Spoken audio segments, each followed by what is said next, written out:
India viral news में आप सभी का स्वागत है। मैं सिकंदर अंग्रेज। जलगांव शहर के छत्रपति शिवाजी नगर स्थित शमशान घाट से फिर सोना चोरी का चौंकाने वाला मामला सामने आया है। एक ही हफ्ते में अस्थियां चोरी की यह दूसरी घटना से शहर में हड़कंप मच गया। खड़केचाल में रहने वाली जीजाबाई पाटिल का 2 दिन पहले निधन हो गया था। अंतिम संस्कार के बाद अस्थियां विसर्जन लेने पहुंचे पाटिल परिवार सोमवार 13 अक्टूबर की सुबह शमशान घाट पहुंचे। मृत्यु शरीर पर पहने सोने के गहने चोरी हो गए। जलगांव में शमशान से गहने चोरी का यह दूसरा मामला है, जिससे शमशान घाट की सुरक्षा पर गंभीर सवाल उठ रहे हैं। आप देखते रहिए इंडिया वायरल न्यूज। हमारे चैनल को लाइक, शेयर, सब्सक्राइब जरूर करें। मी शुभम मंगल पाटील, मृत व्यक्ती ज्या होत्या त्या माझ्या आजीबाई जिजाबाई प्रताप पाटील। त्यांचा 11 ऑक्टोबर रोजी त्यांना देवाज्ञा प्राप्त झाली आणि आज तिसरं म्हणून जो सारी सरकवण्याचा जो कार्यक्रम असतो त्यासाठी आम्ही आलेलो होतो। आणि आल्यानंतर आम्ही जे पाहिलं ते थोडं धक्का देणार होतं आम्हाला, कारण त्यांचे जे मुख्य अवयव असतात, जे आपण अस्थी ज्यांची गोळा करतो, आपण कवटी ज्याला म्हणतो, ते कवटी वगैरे जेव्हा आम्ही बघायला गेलो तेव्हा तिथं कवटीच नव्हती। आणि चोरट्यांनी जे दागिने वगैरे असतात ते कानातले असतात, त्यामुळे ते कवटी चोरून नेली असं मला वाटतं। त्यानंतर पायातले जे जोडवे असतात त्यामुळे पायही त्यांचे नव्हते, म्हणजे जेथे जेथे अलंकार प्रदान करते एक स्त्री ते अवयवच तिथे नाही आहेत, म्हणजे त्यांच्या अस्थी नाही आहेत तिथे। तर हे आम्हाला खूप दुःख देणारं होतं, कारण आजीबाईंच्या म्हणण्याप्रमाणे त्यांच्या शब्दाचं आम्ही संगोपन जे केलं की माझे जे अलंकार आहेत ते तुम्ही माझ्यासोबतच पाठवावेत आणि त्यानंतर ज्या क्रिया आहेत त्या पूर्ण योग्य पद्धतीने कराव्यात, आपल्या हिंदू धर्माच्या ज्या पूर्ण विधी असतात त्याप्रमाणे कराव्यात। तर आम्ही त्याचप्रमाणे करण्याचा प्रयत्न केला, पण या काही चोरट्या लोकांमुळे आम्हाला त्या पूर्ण करता नाही येणार याचं खूप दुःख आहे। तर कृपया प्रशासनाला एकच सांगणं आहे की आमच्यासोबत जे घडलं, माझ्या परिवारासोबत जे घडलं ते इतरांसोबत घडू नये म्हणून फोर्स सिक्युरिटी जी आहे, फोर्स नाही म्हणता येणार, सिक्युरिटी जी टीम आहे ती टीम व्यवस्थित पद्धतीने डेव्हलप करावी आणि स्ट्रॉंग टीम येथे ठेवावी सिक्युरिटीची। तक्रार वगैरे अजून केलेली नाहीये, पण मग परिवारासोबत मी बोलून सांगतो करायची की नाही असं। सकाळी आम्ही जेव्हा आलो तेव्हा आम्हाला असं बघायला मिळालं की आमच्या ज्या आत्या आहेत त्यांच्या जो शरीराचा भाग आहे, म्हणजे कवटी आणि जे पायाचा भाग आहे तो गायब झालेला होता। तर आम्हाला अशी शंका आहे की हा एक जादूटोण्याचा एक प्रकार असू शकतो, किंवा सोन्यासाठी त्यांच्या अंगावरती जे 4-5 ग्राम सोनं होतं या सोन्यासाठीही त्यांनी त्या कवटी गायब केलेली आहे। पण मला प्रशासनाला एकच सांगायचं आहे, जर तुम्ही असं या मशानभूमीकडे जर लक्ष दिलं तर असे प्रकार होणार नाहीत, जेणेकरून तुम्ही ऑफिसमध्ये बसून फक्त फाईलवरच नाही तर येऊन भेट देऊन मशानभूमीकडे लक्ष दिलं पाहिजे, जेणेकरून इथं काय प्रकार चालू आहे, काय नाही, CCTV आहेत की नाही, लाईट्स आहे की नाही, हे असले जे प्रकार आहेत हे तुम्ही बघितले पाहिजे। तुम्ही कर्मचाऱ्यांवरती हे अवलंबून नाही राहू शकत, कारण की कर्मचारी ह्या सगळ्या गोष्टी करू नाही शकत।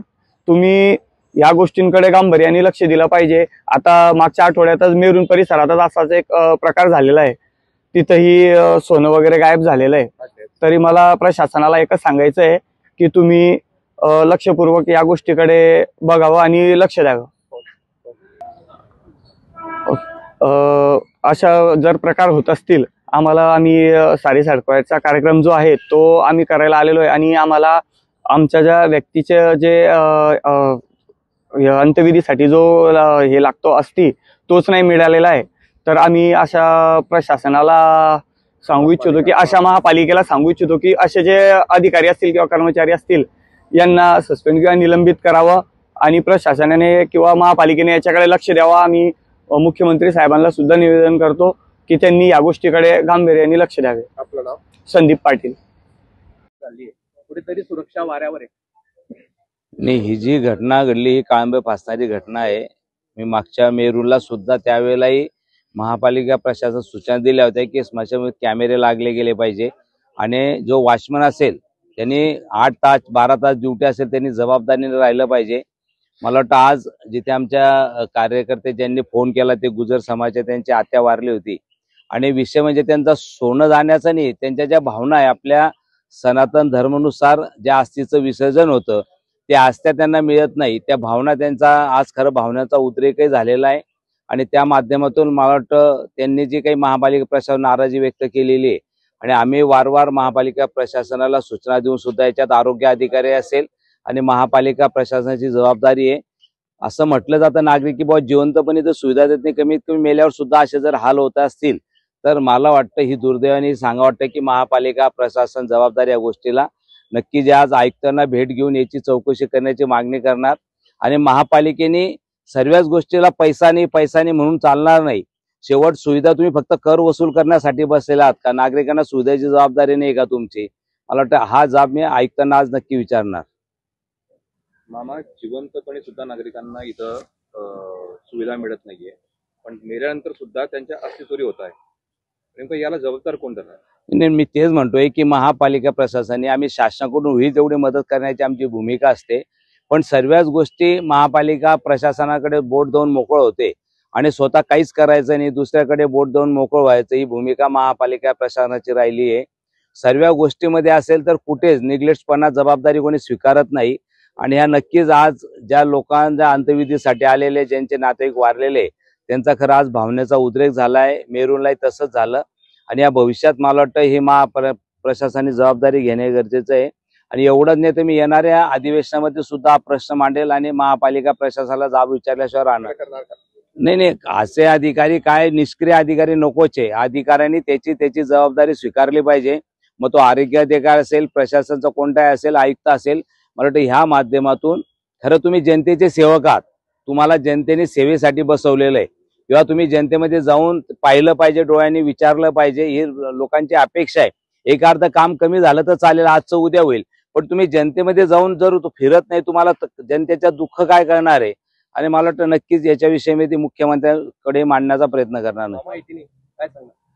नैवेद्याविषयी खरं पाहिलं असेल तर आमच्या सनातन धर्मानुसार चोराची जात नसते, कारण त्यांचं म्हणणं आहे की आमच्या समाजामध्ये नैवेद्य दिलं जात नाही, म्हणजे याचा सुद्धा ते कुठेतरी त्यांनी एक प्रथाचा उद्रेक केलेला आहे. आणि मी म्हटलं चोराची जात नसते, त्यांना फक्त चोरी करणं हाच उद्देश असतो.